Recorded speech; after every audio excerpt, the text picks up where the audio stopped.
So, ito yon. Ayan. Puma shoes siya. So, ayun. Ayan. Gusto ko lang mag-thank you kay Madam. Ayan, Madam. So, ayaw ko lang banggitin yung pangalan kasi ayaw niya pinapabanggit yung pangalan niya. Kumbaga, gusto niya lang isa, ano, i-vlog ko man pero wag ko daw banggitin yung pangalan niya. So, ayun mga idol, ito yon. So, shoes.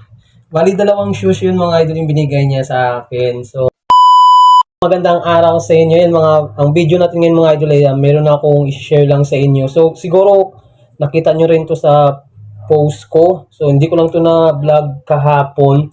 So, ngayon, i-share ko lang sa inyo. Ito mga idol, paalala ko lang, hindi ko to pinagyayabang, kundi gusto ko lang maka-inspired sa iba. So, ito yung video na to is i-share ko lang sa inyo mga idol. Meron lang akong unknown sponsor. So, ayaw niya lang banggitin yung pangalan niya. So, ito yung isa sa mga gift niya rin sa akin nung last birthday ko nung July 7. So, ito yun mga idol. Pakita ko sa inyo. So, ito yun. Ayan. Puma shoes siya. So, ayun. Ayan. Gusto ko lang mag-thank you kay Madam. Ayan, Madam. So, ayaw ko lang banggitin yung pangalan kasi ayaw niya pinapabanggit yung pangalan niya. Kumbaga, gusto niya lang isa, i-vlog ko man pero wag ko daw banggitin yung pangalan niya. So, ayun mga idol, ito yon. Bali, dalawang shoes yun mga idol yung binigay niya sa akin. So, ayun. Kasi sabi niya sa akin, bili ko daw ng shoes. So, ayun. Ako naman, masunurin. Yan, shoes na lang binili natin. So, actually, may shoes na rin ako. Bakit Puma na gustuhan ko? Bakit Puma yung napili ko? So, gusto ko lang, maganda naman yung Puma. So, kasi actually, may Adidas na akong shoes, may Nike na akong shoes. Before, nung may mga shoes na ako. So, marami akong pinagdaan. Pero ito, gusto ko lang itry yung Puma. So, ayun, pakita ko sa inyo mga lodi ko.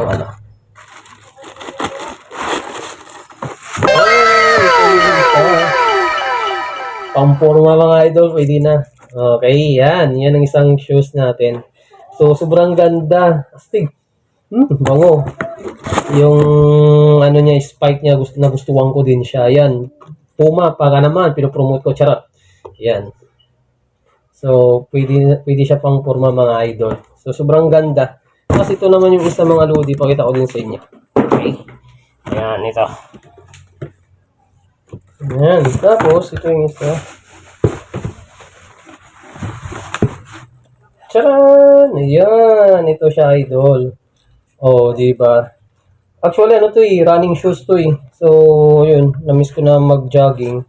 So, meron na tayong bagong running shoes. Pero pwede naman siya pang forma. Oh, magaan siya sa paa. Oh, ayan. Pwede rin siya pang forma. Ayan. Grabe, sobrang ganda. Oh. Ayan, Madam, maraming salamat sa iyo, Madam, sa pahabol na gift mo sa akin. Ingat din sa pagbalik mo sa US. Kasi actually, nandito siya sa Pilipinas, nagbakasyon siya. So, ayun, kat-chat ko siya kahapon. Pero masaya lang. Kasi isipin mo, may mga taong nagtiwala sa atin. Hindi ko naman sila kano-ano, hindi ko kakilala. Actually, sa Reels lang kami nagkakilala nito eh. So, ayun. So, siguro, nagustuhan niya yung mga natin na naging kaibigan kami sa pamagitan ng Reels. So ayun, binigyan niya tayo ng regalo, pahabol na gift. Ayan, and thank you sa iyo, Madam, sa sa shoes na binigay mo. So ayan, sobrang appreciated. Ayan. Ayan mga idol, maraming salamat sa lahat. So ayun, huwag niyo kalimutan i-like, i-share yung video natin. Sa lahat ng mga subscriber nagsasubscribe, yan, maraming salamat. And Madam, thank you ulit sa iyo, Madam, sa munting regalo mo. Hindi ko ito makakalimutan. Sobrang ganda. Okay, yan. Dalawang shoes yan yung binigay niya. Okay, yan. Sobrang saya. Yan, God bless.